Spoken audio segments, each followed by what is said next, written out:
عزت کے دعا کو ملے رختہ۔ مزید نئے بیانات کے لیے چینل الداعی الخیر کو ضرور سبسکرائب کریں۔ بسم اللہ الرحمن الرحیم۔ ام کنتم شہداء اذ حضر یعقوب الموت اذ قال لبنیہ ما تعبدون من بعدی قالوا نعبد الہک و الہ آبائک ابراہیم و اسحاق الہا واحدا ونحن له مسلمون۔ وقال اللہ سبحانہ وتعالی یا ایہا الذین آمنوا قوا انفسکم واہلیکم نارا وقودها الناس والحجارہ۔ وقال النبی صلی اللہ علیہ وسلم الا کلکم راع وکلکم مسئول عن رعیتہ، او کما قال علیہ الصلوۃ والسلام۔ انتہائی قابل احترام دوستو، بزرگ اور عزیزو، آج کی ہماری مجلس ہمارے اپنے محبوب مکتب جو مسجد نور میں چل رہا ہے، نور العلوم، یہ اس کی سالانہ اختتامی مجلس ہے۔ کچھ باتیں سرپرست حضرات کے گوش و گزار کرنی ہے۔ سب سے پہلی بات تو یہ ہے کہ اللہ تعالیٰ کی بے شمار نعمتوں میں اللہ رب العزت نے ایک عظیم نعمت ہم کو اور آپ کو اولاد کی شکل میں عطا فرمائی، اور نعمتوں کے بارے میں اللہ تعالیٰ نے یہ ضابطہ بیان کیا ہے قرآن پاک میں، ثم لتسألن یومئذ عن النعیم۔ جو بھی نعمت ہم اپنے بندوں یا بندیوں کو دے رہے ہیں، آخرت میں ہم اس نعمت کے بارے میں سوال کریں، بندے سے اس کے بارے میں پوچھا جائے۔ اس لیے آپ صلی اللہ علیہ وسلم نے فرمایا کہ تم سب کان کھول کر کے سن لو، ذمہ دار ہو، اور ہر ذمہ دار سے اس کی ذمہ داری کے بارے میں اللہ کے ہاں پوچھو۔ ظاہر سی بات ہے، جب دنیا کی چھوٹی چھوٹی اور معمولی نعمتوں کے بارے میں اللہ کے ہاں پوچھو گی، جب یہ آیت شریفہ نازل ہوئی تو علماء نے لکھا ہے کہ صحابہ اللہ کے نبی صلی اللہ علیہ وسلم کی خدمت میں آئے، فرمایا اللہ کے نبی کن نعمتوں کے بارے میں سوال کیا جائے گا؟ کئی دنوں کے فاقوں کے بعد کھانے کے لیے کھانا ملتا ہے، پیر میں پہننے کے لیے چپل نہیں ہے، جو کپڑے پہنتے ہیں وہ پیوند والے ہیں، ہمارے پاس سواریوں کا ٹھکانہ نہیں، مکان کا پتہ نہیں۔ حضرت جبرائیل امین آئے، فرمایا اللہ کے نبی ان سے پوچھو ان کو پینے کے لیے ٹھنڈا پانی ملتا ہے؟ کہا ہاں، اسی نعمت کا اللہ کے یہاں ان سے سوال کیا جائے گا۔ میرے دوستو، آپ اندازہ لگائیں، جب ان نعمتوں کے بارے میں اللہ کے یہاں سوال ہے تو کیا سرپرستوں سے اولاد کی نعمت کے بارے میں اللہ کے یہاں سوال نہیں کیا جائے گا کہ ہم نے تم کو یہ نعمت عطا فرمائی؟ کتنے میاں بیوی ہیں دنیا میں، سارے علاج کر کے، ساری تدبیریں کر کے، سارے جتن کر لیے، لیکن اولاد سے محروم ہیں۔ یہاں تک کہ انبیاء علیہ السلام نے برسوں اللہ سے اس نعمت کو مانگا ہے، رب ہب لی من الصالحین، اے اللہ میں آپ سے نیک اولاد کا سوال کرتا ہوں۔ حضرت ابراہیم کی دعا ہے۔ حضرت زکریا اللہ سے کہہ رہے ہیں کہ اللہ میری ہڈیاں جو ہے وہ گودے ختم ہو گئے، میرے بال سفید ہو گئے، میری بیوی بانجھ ہے، لیکن میں آپ سے اولاد مانگتا ہوں، یریثنی ویریث من آل یعقوب، تاکہ یہ اولاد میرے اپنی نبوت کے مشن کی اور میرے نبوت والے علم کی وارث بن سکے۔ اللہ سے بڑھاپے میں اولاد کو مانگے۔ ظاہر سی بات ہے، جس چیز کو انبیاء اللہ سے مانگ رہے ہیں وہ کوئی معمولی نعمت نہیں ہو سکتی۔ اگر اللہ تعالیٰ نے اس نعمت سے ہمیں اور آپ کو نوازا ہے، میرے دوستوں، بزرگ اور عزیزوں، اب اس کی بہت بڑی ذمہ داری بحیثیت سرپرست ہونے کے ہمارے اپنے کاندھوں پر ہے۔ کیا ذمہ داری ہے؟ آج کئی ماں باپ آپ کو ایسے ملیں گے جن کو اپنی اولادوں سے شکایت ہے، کتنی مائیں ایسی ہیں جن کو اپنی اولادوں سے شکایت ہے، لیکن ہماری شریعت نے جہاں اولادوں کو ماں باپ کی تعظیم، ماں باپ کے حقوق کی ادائیگی کی طرف متوجہ کیا ہے، وہیں شریعت نے پہلے ماں باپ کو اولاد کے حقوق کی ادائیگی کی طرف بھی متوجہ کیا ہے۔ ہماری شریعت کا مزاج یہ ہے، اللہ نے اس امت کو امت وسط بنایا ہے، امتن وسطا، کہ یہ درمیانی امت ہے۔ کیا مطلب درمیانی امت ہونے کا؟ کہ اللہ رب العزت نے وہ امت بنایا ہے اور وہ دین عطا فرمایا ہے جس میں یک طرفہ معاملہ نہیں کیا گیا، بلکہ جانبین کی اور طرفین کی رعایت کی گئی۔ صرف اولادوں کو کہا جائے کہ تم ماں باپ کے حقوق ادا کرو، ایسا نہیں ہے۔ دوسری طرف ماں باپ سے بھی کہا گیا ہے کہ تمہارے اوپر بھی کچھ حقوق اولادوں کے ہیں، تمہیں بھی اس کی ادا کرنے کی فکر کرنی ہے۔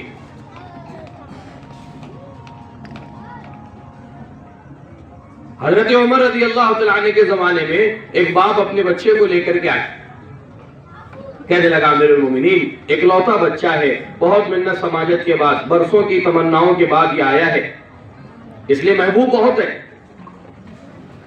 لیکن جیسے جیسے بڑا ہو رہا ہے یہ نافرمان بنتا جا رہا ہے، اور مجھے بہت تکلیف ہوتی ہے کہ میں جس کے لیے ساری خواہشیں، اس کی ساری تمنائیں پوری کرتا ہوں اور یہ میری کوئی بات نہیں سنتا ہے۔ عمر رضی اللہ تعالیٰ عنہ، چونکہ ہماری شریعت کا مزاج یہ ہے کہ اگر کوئی شخص تم سے آ کر کے کہے کہ فلاں نے میری آنکھ پھوڑ دی ہے، اس وقت تک فیصلہ مت کرو جب تک سامنے والے کی بات مت سنو۔ ہو سکتا ہے کہ اس کی ایک پھوٹی ہو اور یہ چار پھوڑ کر کے آ رہا ہو۔ حضرت عمر رضی اللہ تعالیٰ عنہ نے بات کی سن لی، بیٹے کی طرف متوجہ ہوئے، کہا یہ جو کہہ رہے ہیں یہ اپنی جگہ صحیح ہے امیر المومنین، بالکل صحیح ہے، لیکن کیا مجھے بھی کچھ کہنے کا حق ہے؟ کہا ضرور کہو۔ کہا کہ جو میرے والد نے میرے بارے میں کہا ہے ٹھیک ہے، مجھ سے ان کے حقوق کی ادائیگی میں لاپرواہی، غلطی ہوئی ہے، لیکن کیا کسی باپ پر اپنی اولاد کا بھی حق ہے؟ حضرت عمر نے کہا کیوں نہیں؟ تین بنیادی حقوق شریعت نے بتائے ہیں۔ سب سے پہلے یہ ہے کہ اولادوں کے لیے، اپنی اولادوں کے دیندار ہونے کے لیے سب سے پہلی ذمہ داری مرد کی یہ ہے کہ وہ دیندار عورت کو منتخب کرے، دیندار عورت منتخب کرے۔ جو زمین ہی بنجر ہے، آپ وہاں پہ کھیتی باڑی کی امید کیسے کر سکتے ہیں؟ جس زمین میں کانٹا اگانے کی صلاحیت ہے، آپ اس سے پھل فروٹ اور اس سے اناج گیہوں کی امید کیسے کر سکتے ہیں؟ تو سب سے پہلا حق یہ بتایا گیا مردوں کہ تمہیں نیک اولاد چاہیے، اچھا پھل چاہیے، دیندار اولاد چاہیے، تو اس کے لیے کہا کہ مال والی بیوی کا، خوبصورتی والی، حسب نسب والی، اونچے خاندان والی کا انتخاب کرو گے تو میرے دوستوں پھر دینداری، کہا کہ دینداری کا انتخاب کرو۔ تنکح النساء لاربع، چار چیزوں میں سے کسی ایک مقصد سے عورتوں سے نکاح کیا جاتا ہے، لمالہا ولجمالہا ولحسبہا ولدینہا، یا تو مال بنیاد ہوتا ہے، یا حسب نسب بنیاد ہوتا ہے، یا جمال خوبصورتی بنیاد ہوتی ہے، یا دینداری بنیاد ہوتی ہے۔ آپ نے فرمایا فاظفر بذات الدین تربت یداک، اگر تم دینداری کو بنیاد بناؤ گے تو کامیاب ہو جاؤ۔ حضرت عمر رضی اللہ تعالیٰ عنہ نے فرمایا سب سے پہلا حق باپ کے ذمہ یہ ہے کہ وہ اولاد کے دیندار ہونے کے لیے اپنی اس عورت کا انتخاب کرے جس میں خود دینداری کی صفت موجود ہو، اور دوسرا حق یہ ہے کہ جب اللہ پاک اس سے اولاد عطا فرمائے تو اس بچے کا اچھا نام رکھے، اچھا نام رکھے۔ علماء نے اولاد کے اچھا نام رکھنے کو بھی ماں باپ کے ذمہ اولاد کا حق بتایا، لیکن میرے دوستوں بزرگوں افسوس کے ساتھ کہنا پڑتا ہے اتنی محنت ہونے کے باوجود بھی، اتنے سارے مدارس مکاتب ہونے کے باوجود بھی آج امت کی بے دینی کا حال یہ ہے کہ نام رکھنے تک کا شعور امت کے اندر سے ختم ہو جاتا ہے۔ پتہ نہیں کیسے کیسے نام، جس کا عربی میں کوئی تصور ہی نہیں ہے، کوئی معنی ہی نہیں ہے، یا انتہائی مہمل معنی ہے، ایسے نام رکھے جا رہے ہیں صرف اس بنیاد پر کہ میرے بچے کا نام ایسا ہو جو پوری دنیا میں کسی نے نہیں رکھا ہو، پھر حرکتیں بھی ویسی ہیں جو پوری دنیا میں کوئی نہیں کر رہا ہے، کیونکہ نام کے اثرات ہیں۔ حضرت امام ابو حنیفہ رحمۃ اللہ علیہ کے زمانے میں ایک شیعہ تھا، بہت کٹر تھا، اس کو بہت حسد تھا حضرت ابوبکر صدیق اور حضرت عمر رضی اللہ تعالیٰ عنہ سے. تو اس نے اس حسد اور دشمنی میں 2 گدھے پالے تھے، ایک کا نام ابوبکر، ایک کا نام عمر رکھا تھا. ایک مرتبہ ایک گدھے نے اسے ایسا لات مارا جس پہ وہ دنیا سے چلا گیا، انتقال ہو گیا. کسی نے امام ابو حنیفہ رحمۃ اللہ علیہ سے کہا کہ فلاں شخص کو اس کے ہی گدھے نے لات مارا، مر گیا. امام صاحب نے کہا جاؤ تحقیق کرو، جس گدھے کا نام عمر ہوگا لات اسی نے ماری ہوگی. تو لوگوں نے تحقیق کی تو پتہ چلا واقعی معاملہ یہ. حضرت نے فرمایا کہ یہ نام کی تاثیر ہے. لوگ نام کو معمولی چیز سمجھتے ہیں لیکن اس کے اثرات ہوتے ہیں. اللہ کے نبی صلی اللہ علیہ وسلم کا معمول تھا جہاں کہیں آپ ایسا نام سنتے تھے جس کے معنی صحیح نہیں ہے یا جس کے معنی مناسب نہیں ہے، آپ فوراً ناموں کو بدل دیا کرتے تھے. ہجرت کے سفر میں آپ جا رہے تھے، 2 ڈاکوؤں سے آپ کی ملاقات ہوئی. آپ نے پوچھا مسمکما، تمہارا نام کیا ہے؟ انہوں نے کہا مہانان، ہمارا نام مہانان ہے، جس کے معنی ہے ذلیل، گرے پڑے لوگ. آپ نے فرمایا نہیں، بل انتم المکرمان، تم تو باعزت لوگ. وہ ناموں کے اندر تاثیر ہے. تو اللہ کے نبی صلی اللہ علیہ وسلم نے اور ہماری شریعت نے یہ حق بھی اولاد کا بتایا ہے کہ ان کے اچھا نام رکھا جائے. صحابیات کے نام ہو، صحابہ کے نام ہو جس میں اللہ نے برکتیں رکھی ہیں، جس کے اثرات اللہ پاک نے رکھے ہیں. یہ زندگیوں پر یہ اثرات مرتب ہوتے ہیں. لیکن ماحول یہ بن رہا ہے، معاشرہ یہ بن رہا ہے، ایسے ناموں کے لیے پتہ نہیں عجیب عجیب نام.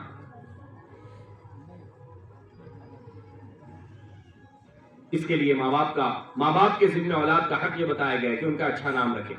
تیسرا حق کہا کہ ماں باپ کے ذمہ اولاد کا یہ ہے کہ ان کی اچھی تعلیم و تربیت کی فکر کرے، کیونکہ انسان واحد ایسی مخلوق ہے جو ماں کے پیٹ سے کچھ سیکھ کر کے نہیں آتا، اس کو سب کچھ دنیا میں سکھانا پڑتا ہے. اس کے علاوہ ساری مخلوق ماں کے پیٹ سے سب کچھ سیکھ کر کے آتی. چھوٹا سا چوزا ہے نا، انڈے میں سے نکلتا ہے، اس کو چلنا اور دانے کا چگنا اور اپنے دشمن سے بچنا اس کو سکھانا نہیں پڑتا، اس کو ٹریننگ نہیں دی جاتی. وہ بلی کو دیکھتا ہے تو بھاگتا ہے، کتے کو دیکھتا ہے تو بھاگتا ہے، دانا دیکھتا ہے تو فوراً اپنی چونچ سے اس کو حاصل کرنے کی کوشش کرتا ہے. اس کو کسی نے سکھایا نہیں. پرندے کو اڑنا سکھایا نہیں جاتا، یہ ماں کے پیٹ سے سیکھ کر کے آ ہے. بھینس کے بچے کو، گائے کے بچے کو، بکری کے بچے کو چلنا پھرنا دوڑنا سکھانا نہیں پڑتا ہے. بچوں کی طرح اس کو ہاتھ پکڑ کے اٹھانا اور تھوڑی دور چلانا اور یہ اس طریقے سے چلنے کی ٹریننگ نہیں دی جاتی.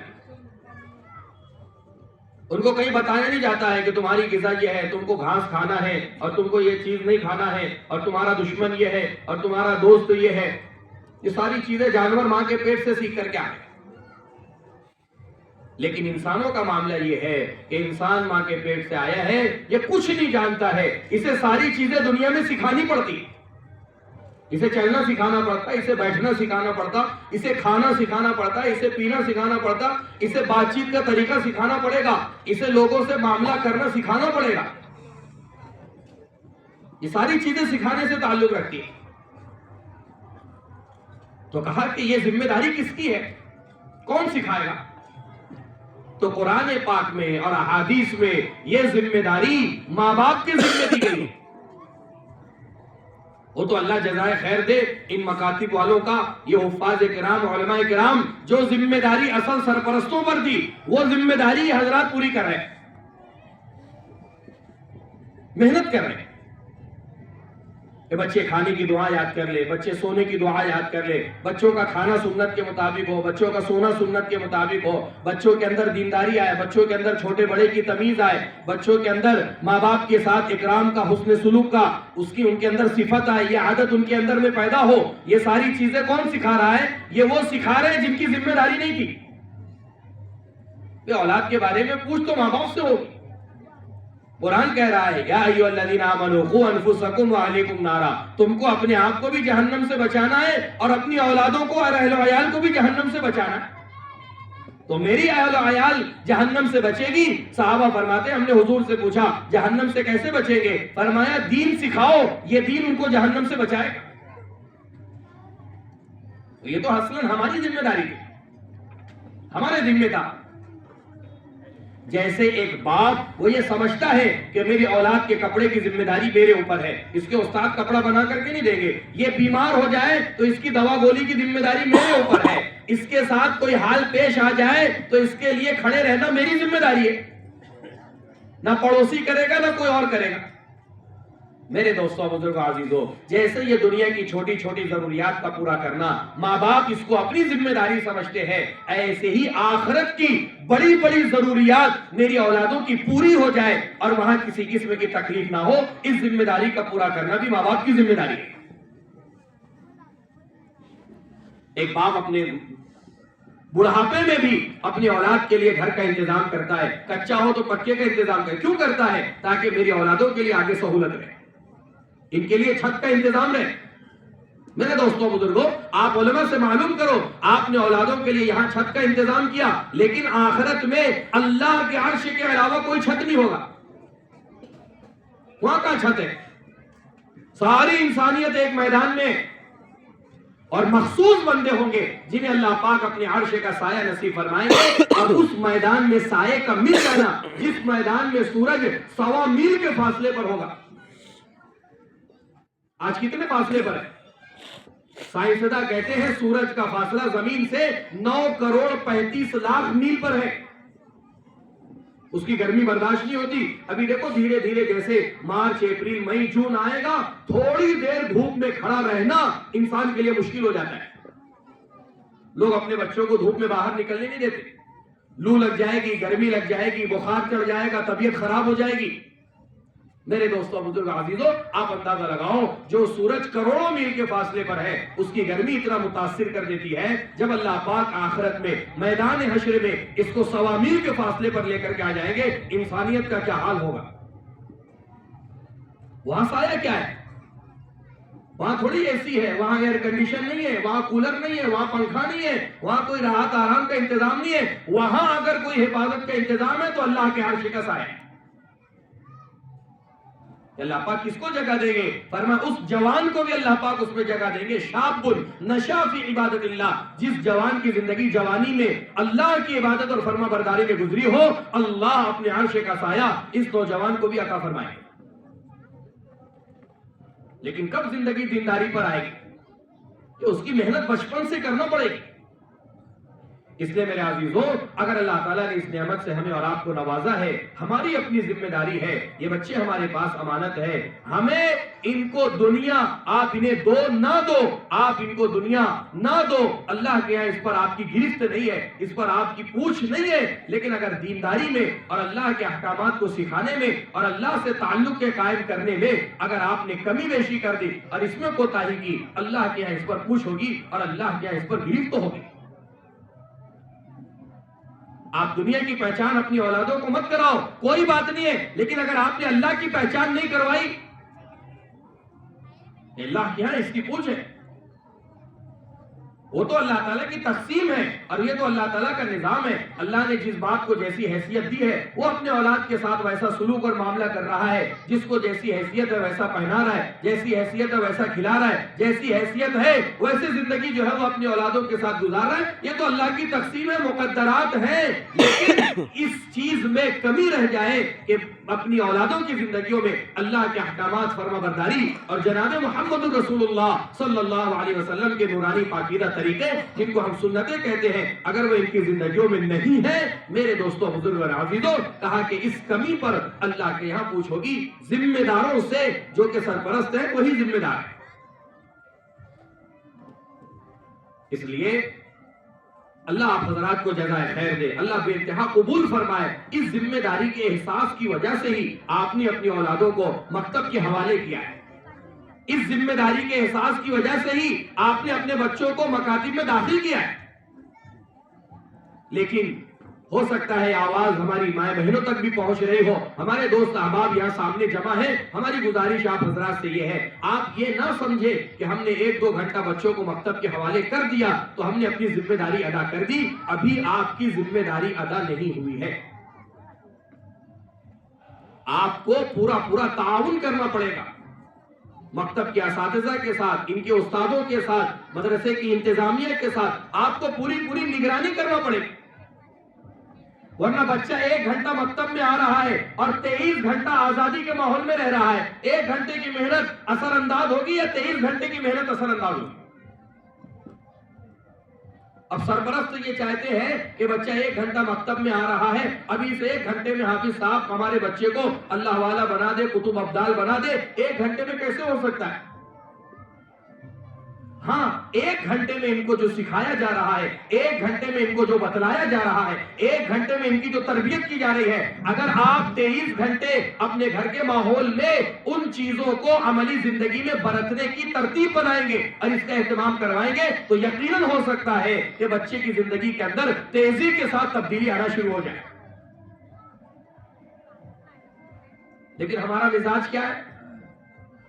شریعت کے معلوم نہ ہونے کی وجہ سے اور صحیح دینداری کے نہ ہونے کی وجہ سے اللہ معاف فرمائے ہم نے محبت کو اور ہم نے جو ہے وہ بچوں کے ساتھ شفقت کو اور بچوں کے ساتھ خیر خواہی کو یہ سمجھا ہے کہ ان کو بچپن میں چھوڑ دیا جائے، جس طرز پر زندگی گزارتے رہے، بڑے ہو کر کے ان کے اندر تبدیلی آ جائے گی۔ اس غلط فہمی نے بچوں کی زندگیوں کو برباد کر دیا، یہاں تک کہ بڑے ہونے پر ماں باپ کو خون کے آنسو رونے پر مجبور ہو گئے،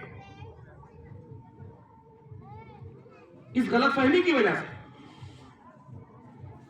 یہ بچہ ہے، ابھی تو چھوٹا ہے، ابھی تو معصوم ہے، ابھی تو کھیل کود کی عمر ہے، اس سے انکار نہیں ہے، کھیل کود کی عمر ہے، لیکن علماء نے لکھا ہے کہ جو چیز آپ اس عمر کے اندر سکھا دو گے، الحفظ فی الصغر کالنقش فی الحجر، جیسے پتھر پر کسی چیز کو لکھ دینا، اب دنیا کی کوئی طاقت اس کو مٹا نہیں سکتی، ایسے ہی ان بچوں کی کوری تختی پر اور ان کے دماغ پر اور ان کے دلوں میں جو چیز اتار دی جائے گی، اس کو موت تک دنیا کی کوئی طاقت مٹا نہیں سکتی۔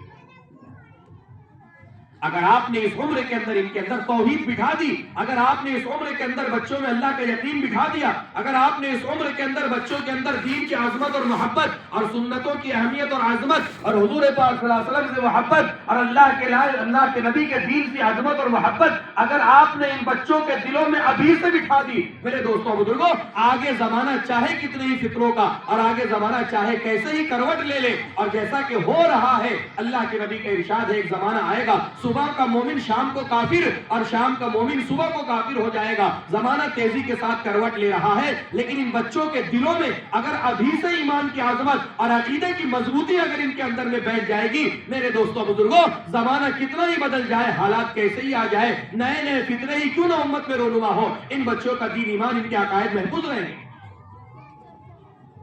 کیونکہ بچپن سے وہ چیز پختہ ہو گئی۔ بچپن سے انہوں نے مدرسے کے اور مسجد کے ماحول میں یہ سنا ہے اللہ ایک ہے، ان کے علاوہ کوئی معبود نہیں ہے، ان کا کوئی شریک نہیں ہے، ان کا کوئی ثانی نہیں ہے، ان کا کوئی مددگار نہیں ہے، ان کا کوئی وزیر نہیں ہے، ان کا کوئی پارٹنر نہیں ہے، وہ تنہا ہے، پوری کائنات کے نظام کو اپنی قدرت سے چلانے والے ہیں، ان کا کوئی ساجھی نہیں ہے، ان کے کوئی ہمسر اور ان کا کوئی برابر نہیں ہے۔ یہ بات روزانہ کے اعتبار سے بچوں کے دلوں میں جب اتار دی جائے گی، میرے دوستوں بزرگوں، میری دینی ماں بہنیں، یہ چیز ان کے دلوں میں اتنی پختہ ہو جائے گی، اتنی پختہ ہو جائے گی، آگے جا کر کے اگر دجال بھی آ جائے، وہ اپنے سامنے لوگوں کو ذبح کر دے، وہ اپنے سامنے لوگوں کو زندہ کر دے، وہ اپنے سامنے آسمان سے پانی برسوا دے، وہ اپنے سامنے زمین سے گلہ نکال دے، یہ بچے جن کے دلوں میں اللہ کی توحید اور اللہ کا یقین اتر چکا ہے، میرے عزیز و بزرگوں، اس ماحول کو دیکھ کر کے بھی یہ متاثر بھی ہو گئے۔ یہ عمر ہے ان کے اندر، ان کے روح کو موڑنے کی اور ان کے دل اور دماغ کو صحیح چیز کی طرف پھیرنے کی، اس عمر یہ اصل عمر ہے۔ 5 سال کی عمر تھی حضرت حسن رضی اللہ تعالیٰ عنہ کی، امام الانبیاء کے نواسے ہیں، 5 سال کا بچہ، میرے خیال سے یہاں جتنے بچے بیٹھے سب 4-5 سال سے زیادہ کی عمر کے ہیں۔ حضرت حسن کی عمر 5 سال کی ہے، اللہ کے نبی صلی اللہ علیہ وسلم اپنی ننیال میں ہے، نانا جان کے گھر میں ہے، بچے ہیں، بچے تو جو چیز پڑی ہوئی دیکھتے ہیں کھانے پینے کی اٹھا کے منہ میں ڈال لیتے، ان کو کیا شعور، ان کو کیا پتا یہ چیز کس کی ہے، کیسی ہے، کہاں سے آئی ہے، کس کی ہے۔ حضرت حسن نے دیکھا نانا جان کے گھر میں کھجوروں کا ڈھیر ہے، اس میں سے ایک کھجور اٹھا کر کے منہ میں ڈال لی، اللہ کے نبی دور سے آئے اور اپنی انگلیاں ڈال کر کے کھجور باہر نکالی، فرمایا بیٹا یہ صدقے کا مال ہے جو آل رسول کے لیے جائز نہیں ہے، ہم آل رسول کے لیے صدقہ جائز نہیں ہے۔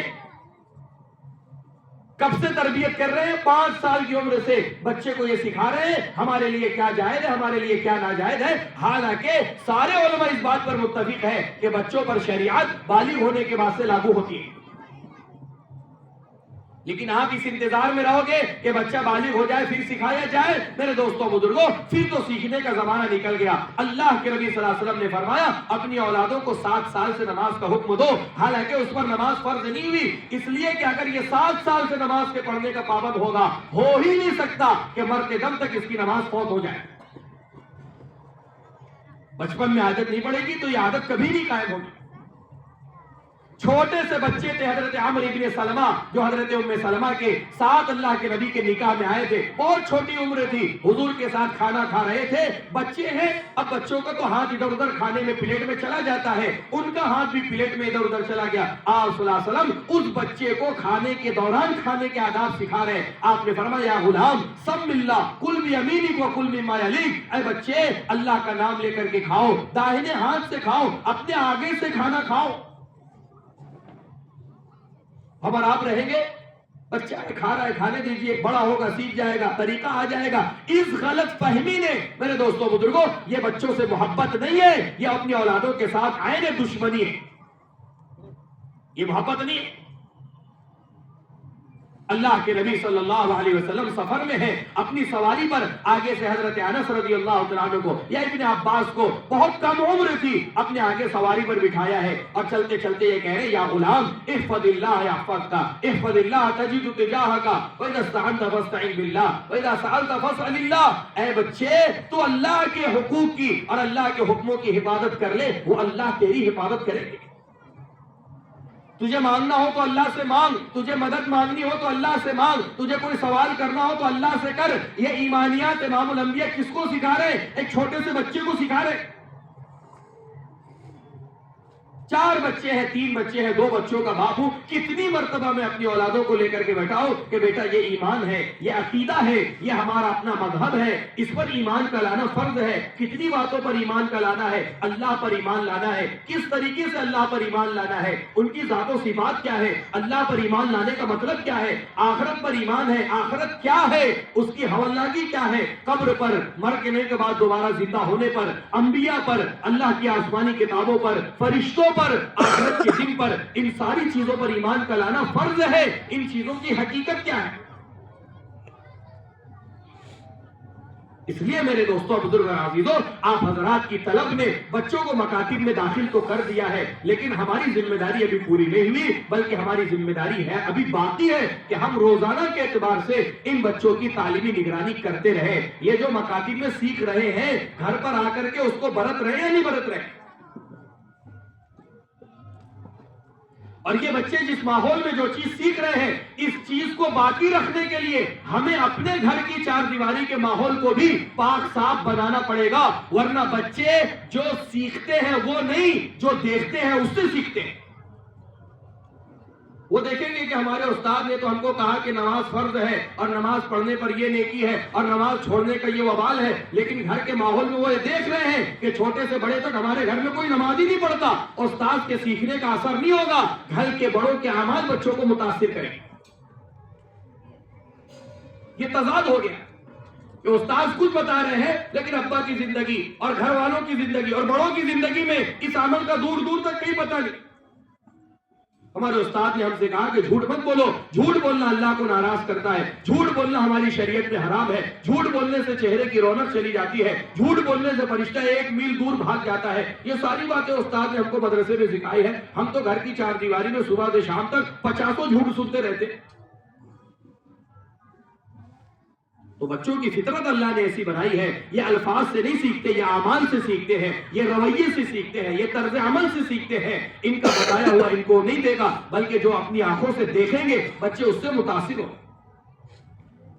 اس لیے ان کی تعلیمات کو محفوظ رکھنے کے لیے ہمیں اپنے گھر کے ماحول کو بھی ویسا بنانا پڑے گا، ورنہ بچہ کتنا ہی بڑا عالم دین بن کر کے آ جائے اور کتنا ہی جید حافظ بن کر کے آ جائے، اگر گھر کی چار دیواری کا ماحول اس نعمت کو اور اس چیز کو باقی رکھنے کا نہیں ہوگا۔ حضرت مولانا الیاس صاحب رحمۃ اللہ علیہ میوات تشریف لے گئے اور دیکھا کہ وہ بچے جو میرے پاس حافظ قرآن ہوئے ہیں، ان بچوں کا حفظ تو بہت دور کی بات ہے، ان کا چہرہ بھی حافظ سے ملتا جلتا نہیں ہے، بلکہ داڑھی چہرے سے غائب ہے، اور پہناوا کہا کہ وہ سارا سب کچھ انگریزوں کا ہو چکا ہے، ان کی زندگیاں دور دور تک کہیں حافظ قرآن نظر نہیں آ رہی ہے۔ اس پر حضرت کے دل پر چوٹ لگی تھی کہ جن بچوں پر ہم نے برسوں محنت کر کے ان کو یہاں تک پہنچایا تھا، گھر کے ماحول کے نہ ملنے کی وجہ سے ان بچوں کی وہ ساری چیزیں جو ہے وہ غارت ہو گئی۔ اس لیے میرے دوستوں، بزرگوں اور عزیزوں، میں نے شروع میں کہا کہ میرے مخاطب بچے نہیں ہیں، یہ پورا سال اپنے استادوں سے سنتے رہتے ہیں، لیکن میرے مخاطب آج کے جلسے میں ہمارے وہ بھائی ہیں، ہماری وہ بہنیں ہیں جو سال میں ایک مرتبہ ہی آتی ہیں، اور وہ بھی 100% نہیں آتی۔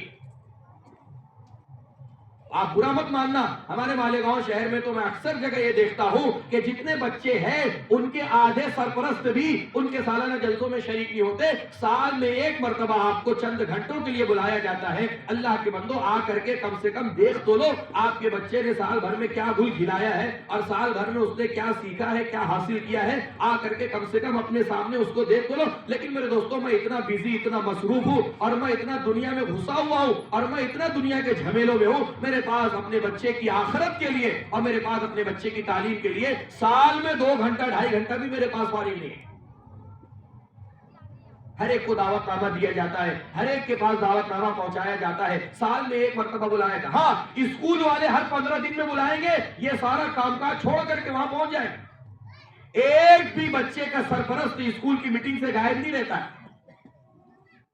میرے دوستوں بزرگوں، امت حالات کا رونا رو رہی ہے، اور امت حالات کا رونا رو رہی ہے۔ ہمارے ساتھ یہ مسئلہ، ہمارے ساتھ یہ مسئلہ، ہم دنیا میں مارے جا رہے، ہم دنیا میں کاٹے جا رہے، ہم دنیا میں ذلیل کیے جا رہے، ہمارے کاروبار میں مسائل ہیں، ہماری اپنی جانوں پر مسائل ہیں، ہماری اپنی عزت کے مسائل ہیں۔ میرے دوستوں بزرگوں، برا مت ماننا، جتنا سلوک ہم نے اللہ کے دین کے ساتھ کیا ہے اس کے مقابلے میں تو اللہ کا ہمارے ساتھ وہ برتاؤ نہیں ہے جو برتاؤ ہمارا اللہ کے دین کے ساتھ ہے۔ آپ دیکھو نا، ہم اپنی ذات کا جائزہ لیں۔ اگر میرا بچہ اسکول میں پڑھ رہا ہے، سال میں کتنی مرتبہ اسکول والے بلاتے ہیں اور میں حاضر ہوتا ہوں یا نہیں ہوتا ہوں؟ کام کے وقت میں بلاتے ہیں، ان کی ساری میٹنگیں دن میں ہوتی ہیں۔ یہ بیچارے مدرسے والے یہ ساری رعایت کے ساتھ جلسے کا وقت طے کرتے ہیں، اگر دن میں بلائیں گے تو پتا ہے یہ جتنے ہیں ان کے آدھے بھی نہیں رہیں گے۔ اگر کام پہ جائیں گے کہ جلسے میں جائیں گے؟ 1000 روپیہ ایک دن کا کما رہے ہیں، تم وہاں بلا لیں گے تو یہ 1000 روپیہ۔ میرے دوستوں بزرگوں، دنیا کا نفع سامنے ہے، آخرت کا نفع سامنے نہیں ہے۔ ان کی ساری میٹنگیں دن میں، کوئی رات میں نہیں ہے، لیکن سب اٹینڈ کرنا، سب میں شریک ہونا آسان ہے۔ میرے دوستوں بزرگوں عزیزوں، میں زبان سے تو کہتا ہوں دین ضروری ہے، اور میں زبان سے تو کہتا ہوں دین مقدم ہے، لیکن میرا عمل یہ بتا رہا ہے کہ میں نے اپنے عمل سے دنیا کو دین پر ترجیح دی ہے۔ ہم منع نہیں کرتے، جب قرآن حدیث منع نہیں کرتے دنیاوی تعلیم کے حاصل کرنے سے، تو ہم منع کرنے والے کون ہوتے ہیں؟ لیکن میرے دوستوں بزرگوں، ہم یہ ضرور کہتے ہیں، اور ہم یہ ضرور کہتے ہیں، اور یہ بات کہنی بھی چاہیے کہ آپ اپنے بچوں کو ساری دنیا جہان کی ڈگری دے دو، لیکن آپ نے ان کو علم کی ڈگری نہیں دی اور اللہ کی پہچان نہیں کروائی۔ آسمانی دنیا والوں کی نگاہ میں تو یہ بہت پڑھا لکھا ہے، لیکن آسمان والوں کی نگاہوں میں اس سے بڑا جاہل کوئی نہیں ہے۔ جو اللہ کو نہیں جانتا اس سے بڑا جاہل کوئی نہیں ہے۔ جو اللہ کے دیے ہوئے، اللہ کے بھیجے ہوئے علم کو واقف نہیں ہے، وہ اللہ کے اور فرشتوں کی نگاہوں میں اس سے بڑا جاہل کوئی نہیں ہے۔ قرآن کا ترجمہ ہم سے زیادہ مکہ کے عرب جاننے والے تھے، اور قرآن کے مفہوم کو ہم سے زیادہ مکہ کے عرب جاننے والے تھے، لیکن ان کی زندگیوں میں اللہ کا تعارف نہیں ہے۔ ان کو ابو جہل کہا گیا، ابو جہل ہے۔ سورہ فاتحہ کا ترجمہ مجھے نہیں آتا، لیکن وہ جانتا تھا۔ قرآن کا ترجمہ ہمیں نہیں آتا، وہ جانتے تھے، لیکن اللہ کی پہچان نہیں ہے۔ اس لیے میرے دوستوں بزرگ اور عزیزوں ابھی ہماری اپنی ذمہ داری یہ ہے کہ جیسے ہم نے سال بھر ماشاءاللہ ان بچوں کو اہتمام کے ساتھ پابندی کے ساتھ بھیجا ہے ابھی ہماری ذمہ داری پوری نہیں ہوئی. ہم اپنی محنت کو اور اپنی ذمہ داری کو اس وقت تک باقی رکھیں گے جب تک کہ یہ بچے حفظ قرآن کریم اور عالمیت اور آگے جا کر کے ان ساری چیزوں کی تکمیل نہ کر لے. اس وقت تک ایک باپ اپنی اولاد کو بالغ ہونے سے پہلے دین سکھا دے, اس کو اللہ کا تعارف کروا دے, وہ بالغ ہو جائے, اس کا نکاح کروا دے. اب یہ باپ اولاد کی ذمہ داری سے بری ذمہ ہو گیا. اب اولاد جو کرے گی اس کی ذمہ دار وہ ہے. اب ماں باپ کے سروں پر اس کی کوئی ذمہ داری نہیں, لیکن اس سے پہلے ہم اور آپ ذمہ دار ہیں. اس کے ساتھ ساتھ ہی میرے عزیز دوستوں بزرگوں, جس اعتبار سے ہمارا محلہ ہے اور جس اعتبار سے ہماری اپنی آبادی ہے, اگر جائزہ لیا جائے تو پتا چلے گا میرے خیال سے 50% بچے بھی ابھی ہمارے اپنے مکتب میں نہیں آئے. کتنی تعداد ہے اگر پوچھی جائے تو ہے کہ کسی کے پاس کوئی جائزہ؟ کتنے مکانات ہیں مسجد نور کے اطراف میں؟ کتنے مکانات ہیں؟ 300 مکانات ہیں مسجد نور کے اطراف میں. کتنے بچے ہمارے مکتب میں پڑھ رہے ہیں؟ 140 بچے. 300 مکانات ہیں, 140 بچے ہیں. آپ ایمانداری سے بتاؤ کم سے کم 5 سے کم بچے گھر میں نہیں ہوں گے؟ ماشاءاللہ ہم بہت دور نہیں رہتے, آپ سے مالیگاؤں میں رہتے ہیں. وہ ایک سکے کے 2 رخ ہے, ایک ڈھولیا ہے, مالیگاؤں ہے. ہم کو اندازہ ہے نا کتنے برکتی علاقے ہیں. مسلم علاقوں میں آدمی کو چلنے کے لیے بھی بار بار پیر کی طرف دیکھنا پڑتا ہے کہ کہاں پیر میں نہ آ جائے. اتنے بچے گھومتے رہتے. 300 مکانات ہیں, 140 بچے ہیں. میرے دوستو آپ خود فیصد نکالو, آپ خود جائزہ لو. یہ بچے جو ہمارے اپنے مکاتب سے نہیں جڑے ہیں میرے دوستو, ان کے سرپرستوں سے ہماری گزارش ہے, آپ اچھا نہیں کر رہے اپنی اولادوں کے ساتھ, آپ محبت نہیں کر رہے ہو, بلکہ آپ اپنی اولادوں کو بہت بڑی نقصان اور خسارے میں اور آخرت کے بہت بڑے وبال میں اور آخرت کے بہت بڑے خسارے میں اور نقصان میں آپ اپنی اولادوں کو جھونک رہے ہیں. آنے والا وقت اچھا نہیں ہے. وقت کو ہم برا نہیں کہیں گے, لیکن فتنوں کا زمانہ ہے. امام الانبیاء کے زمانے سے زمانے کا دور ہونا یہ فتنوں کو کم نہیں کرے گا بلکہ بڑھاتا جائے گا. نئے نئے فتنے امت میں رونما ہوں گے. اللہ کے نبی نے فرمایا جیسے تسبیح کا دھاگا ٹوٹ جائے ایک کے بعد ایک دانے گرتے ہیں, ایسے ہی فتنے تیزی کے ساتھ امت میں آئیں گے. ان سارے فتنوں سے ہماری اولادیں محفوظ رہ جائے, یہ مکاتب اس کا بنیادی نظام ہے. انگریز جب ہندوستان میں آئے تھے نا, انگریز جب ہندوستان میں آئے تھے تو انہوں نے دیکھا کہ ایسی کون سی چیز ہے جو یہاں کے لوگوں کو ہمارے خلاف جان دے دے تک کے لیے تیار کر رہی ہے. تو ساری تحقیق اور ریسرچ کے بعد ان کو پتا چلا کہ اس ملک کے اندر جو مساجد میں مدارس کا اور مکاتب کا نظام ہے یہ وہ پاور ہاؤس ہے اور یہ وہ فیکٹریاں ہیں جہاں سے لوگ ہمارے خلاف تیار ہو رہے ہیں. تو لکھا ہے ہندوستان کی تاریخ میں انہوں نے سارے ملک کے مکاتب سے قرآن پاک کے نسخوں کو جمع کرنا شروع کیا کہ اگر ان کی کتاب ہی نہیں رہے گی تو ان کا سارا دین جو ہے وہ تتر بتر ہو جائے گا, کیونکہ دین کی بنیاد قرآن ہے. ایک مکتب میں پہنچا انگریز آفیسر اور کہا کہ ہمارا آرڈر اور حکم ہے سارے قرآن پاک کے نسخے جمع کرا دیے جائے. استاد نے سارے قرآن کے نسخے اس کے سامنے رکھ دیے, لیکن کہا ایک بات تو بتاؤ, یہ نسخے تو تم نے جمع کر لیے, لیکن جو میرے بچے جنہوں نے الحمد سے لے کے والناس تک ان قرآن پاک کو اپنے سینوں میں محفوظ کر لیا ہے, تم اس کو کیسے جمع کرو گے؟ اس کو کیسے جمع کرو؟ لکھے ہوئے قرآن کو جمع کر لو گے, لیکن جو سینوں میں محفوظ ہو چکا ہے تم اس کو جمع نہیں کر سکتے.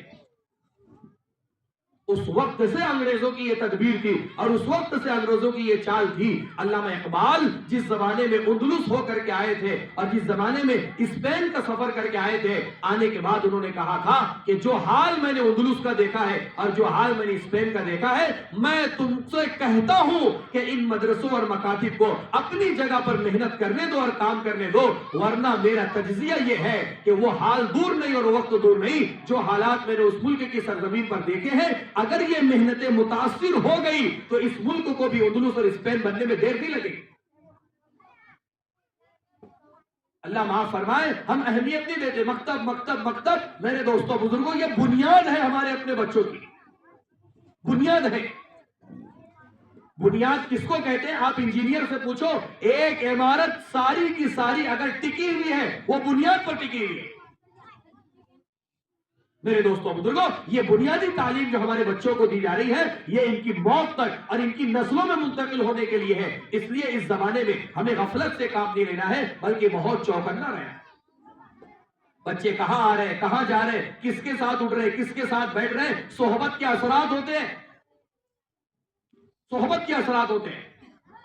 حضرت شیخ الحدیث رحمۃ اللہ علیہ نے فضائل صدقات میں لکھا ہے، چیتے کی اور شیر کی کھال پر سواری کے کرنے کو بھی علماء نے مکروہ لکھا ہے، اس لیے کہ اس پر سواری کا کرنا سوار کے اندر درندگی کی صفت پیدا کرتا ہے۔ آپ اندازہ لگاؤ، جو کھال مردہ ہو چکی ہے اور جو جانور ختم ہو چکا ہے، لیکن اس کے اثرات اور اس کی درندگی کی صفت اس کھال میں موجود ہے، تو انسان جو حیوانات سے بہت زیادہ حساس مخلوق ہے، اس کی صحبت ساتھ والے پر اثر انداز کیوں نہیں ہوگی؟ ہمارا بچہ کن کے ساتھ رہ رہا ہے، کن کی صحبت میں رہ رہا ہے، کن کے ساتھ اٹھ رہا ہے بیٹھ رہا ہے، اس کی فکر میرے دوستوں بزرگوں ہمیں کرنی ہے۔ اس لیے ہماری درخواست ہے، ہم اس سال اتنی محنت کر لے کہ آج اگر یہ تعداد 140 ہے، آئندہ سال کے ہمارے سالانہ جلسے میں یہ ہونا چاہیے کہ ہمارا محلہ اور ہماری مسجد نور ماشاءاللہ پورے شہر میں نمونہ ہے۔ ہمارے محلے کا ایک گھر ایسا نہیں ہے جس کے بچے ہمارے مکتب کے اندر داخل نہ ہو گئے۔ 100% اگر بچے ہمارے محلے کے مکتب میں آ جائیں گے، میں سمجھتا ہوں مسجد ناکافی ہو جائے گی، چھوٹی پڑ جائے گی۔ ہر سال دھولیا میں نئی نئی اسکولیں قائم ہو رہی ہے، انگلش میڈیم بن رہی ہے، اردو میڈیم بن رہی ہے، مراٹھی میڈیم بن رہی ہے، داخلے فل ہو جا رہے ہیں، لوگ نمبر لگائے ہوئے ہیں، لوگ پیسے دے رہے، 10-10 ہزار دے رہے، 15-15 20-20 ہزار ایک ایک بچے کے KG کے نرسری کے داخلوں کے لیے دے رہے۔ بچے زمین سے اگ نہیں رہے، بچے آسمان سے آ نہیں رہے، انہی آبادیوں کے بچے جو ہے وہاں جا رہے ہیں۔ آپ حضرات کی منت سماجت کرنا پڑ رہی ہے، شاید 50-100 روپے سے زیادہ ان سے فیس نہیں لی جاتی ہے، اس پر بھی امت کا حال یہ ہے۔ میرے دوستوں بزرگوں، دین کی طلب اندر سے ختم ہو گئی۔ اس کے لیے میرے دوستوں بزرگوں، ایسی محنت ہم کو اپنے علاقے میں کرنا ہے۔ اس تعداد کو دیکھ کے ہمیں خوش نہیں ہونا ہے، ٹھیک ہے اللہ کا احسان ہے، یہاں تک اللہ نے پہنچا دیا ہے، لیکن جو باقی ہے ہماری نظر اس پر رہنا چاہیے کہ ہمارے 100% بچے ہمارے اپنے مکتب میں پڑھنے والے بن جائیں۔ اور صرف مکتب بچوں کے لیے ہے؟ نہیں میرے دوستوں بزرگوں، یہ تو ہم نے اپنے طور سے طے کر لیا کہ مکتب صرف بچوں کے پڑھنے کی جگہ ہے، ورنہ امام الانبیاء کے زمانے میں جو مدرسہ چلتا تھا اور آپ کے زمانے میں جو مسجد نبوی کا مکتب تھا، اس میں صرف بچے تعلیم حاصل نہیں کرتے تھے، بلکہ اس زمانے کا بوڑھا بھی اور اس زمانے کا جوان بھی اور اس زمانے کے میرے دوستوں بزرگوں بڑی عمر والے بھی اللہ کے نبی صلی اللہ علیہ وسلم کے مدرسے میں ایسے ہی دین کو سیکھتے تھے جیسے بچے دین کو سیکھا کرتے تھے۔ اس لیے ایسا نہیں ہے کہ میری اولاد سیکھ رہی ہے تو میں فارغ ہوں، وہ اپنی قبر کے اندر جائے گا، مجھے اپنی قبر میں جانا ہے، اس سے اللہ کا سوال اس کی زندگی کے بارے میں، مجھ سے میری زندگی کے بارے میں۔ ٹھیک ہے اگر بچپن میں نے نہیں سیکھا تو ابھی میں فارغ نہیں ہوں اور ابھی میں آزاد نہیں ہوں، بلکہ میں ابھی سیکھنے کا نظام بناؤں، ترتیب بناؤں، تاکہ وہ قرآن جو ہمارے بچے سیکھ رہے ہیں میں بھی سیکھنے والا بن جاؤں۔ ابھی بچوں نے مکالمے میں کہا نا کہ تجوید کے ساتھ قرآن پاک کا پڑھنا ضروری ہے، ہم نے جیسے تیسے قرآن بچپن میں سیکھ لیا، کوئی بات نہیں، غفلت سے ہو گیا، ابھی اللہ نے موقع دیا ہے، آپ جاننے والوں سے اس چیز کو صحیح کراؤ۔ اس لیے کہ علماء نے لکھا ہے کہ قرآن پاک کو تجوید کے ساتھ پڑھنا یہ فرض کا درجہ رکھتا ہے۔ الاخذ بالتجوید حتم لازم من لم یجود القرآن فهو عاصم۔ علامہ جزری کا شعر ہے، جس نے تجوید کے ساتھ قرآن کو نہیں پڑھا ہے اس کو نیکی نہیں، اس کو گناہ ملے گا اللہ کے یہاں سے۔ تجوید کیا ہے؟ معرفت الوقوف و تصحیح الحروف، سارے حروف کی ادائیگی صحیح ہو اور کہاں ٹھہرنا کہاں نہیں ٹھہرنا اس کی پہچان ہو جائے، بس اس کا نام تجوید ہے۔ لیکن اس کو سیکھنا پڑے، یہ بڑوں کی ذمہ داری ہے۔ اس لیے میرے دوستوں بزرگ اور عزیزوں، آپ حضرات سے ہماری درخواست ہے ہم اپنے بھی قرآن پاک کے سیکھنے سکھانے کی ترتیب بنائیں، اپنی مشغولی میں سے وقت فارغ کریں، اور ماشاءاللہ جیسے بچوں کے تعلق سے فکر ہو رہی ہے، ہماری درخواست ہے بچیوں کے تعلق سے بھی نظام ہونا چاہیے، پردے کی رعایت کے ساتھ ہونا چاہیے، ہماری دینی ماں بہنوں کے بھی قرآن پاک کے سیکھنے سکھانے کا نظام ہونا چاہیے۔ اللہ کرے کہ ہمارے معاشرے میں ایک فرد بھی ایسا نہ ہو جو جہالت کے ساتھ زندگی گزارنے والا ہو۔ ہمارے مکتب کا ٹارگٹ ہی یہی ہے کہ ہمارے محلے سے جہالت کو ختم کرنا ہے۔ کینسر سے بڑا مرض جہالت ہے، ہارٹ اٹیک سے بڑا مرض جہالت ہے، دنیا کے بڑے سے بڑے مرض سے بڑا ہوا مرض اگر کوئی ہے تو وہ جہالت ہے۔ یہ امراض آپ کو زیادہ سے زیادہ موت تک پہنچائیں گے، لیکن جہالت ایسا مرض ہے وہ ایسی موت تک پہنچائے گا جس کے بعد موت نہیں ہے، ہمیشہ ہمیشہ کی بربادی ہے، ہمیشہ ہمیشہ کی جہنم ہے۔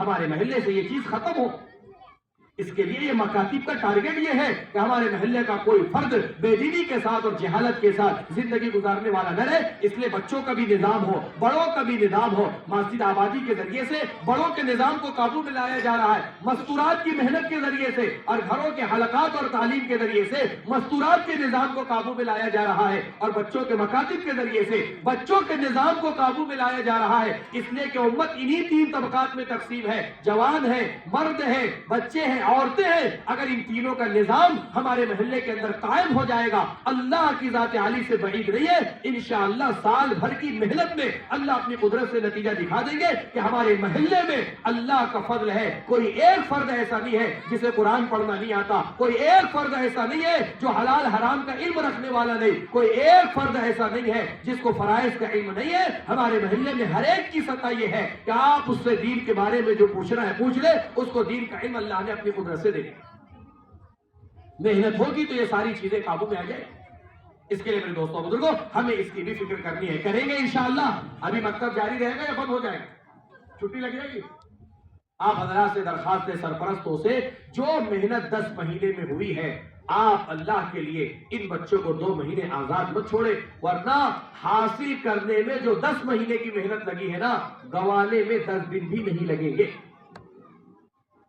بہت تکلیف ہوتی ہے بچوں پر، بیچارے اساتذہ محنت کر کے سال بھر میں ان کو جو چیزیں سکھاتے ہیں، شوال میں 2 مہینے کی چھٹی کے بعد بچے آتے ہیں، وہ صاف کر کے آتے ہیں، پھر جہاں سے چلے تھے وہی آنا پڑتا ہے، پھر سال بھر ہوتا ہے، شعبان تک آتے ہیں، چھٹیاں لگتی ہے، وہ ساری چیزیں ضائع ہو گئی، پھر شوال میں جہاں سے چلے تو وہی کھڑے ہو جاتے ہیں۔ پھر سرپرست کہتے ہیں امام صاحب میرا بچہ 3 سال سے ناظرہ ہی پڑھ رہا ہے، میرا بچہ تو 4 سال سے قرآن پڑھ رہا ہے، اس کا قرآن تو ختم ہی نہیں ہوا۔ کیسے ختم کریں گے؟ وہ سال بھر میں جو سیکھتا ہے 2 مہینے میں جا کر کے سب غائب کر دیتا ہے۔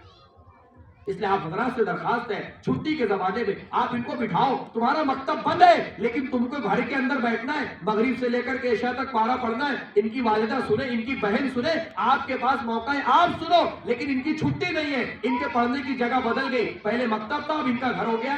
اگر روزانہ کچھ نہ کچھ ان کی تعلیم کا سلسلہ جاری رہے گا تو وہ چیزیں باقی رہے گی، محفوظ رہے گی۔ اب آئندہ سال ان کو پچھلا آموختہ کرنے کی ضرورت نہیں ہے، ان کا سبق آگے بڑھ جائے۔ یہ درخواست ہے ہماری ماں بہنوں سے اور ہمارے بھائیوں سے، آپ حضرات سال بھر کی محنت کو باقی رکھنے کے ذمہ دار ہیں۔ اگر آپ نے 2 مہینہ فکر کر لی، انشاءاللہ یہ ساری چیزیں بچوں میں باقی رہے گی، کریں گے انشاءاللہ۔ اللہ پاک ہم سب کو عمل کی توفیق عطا فرمائے۔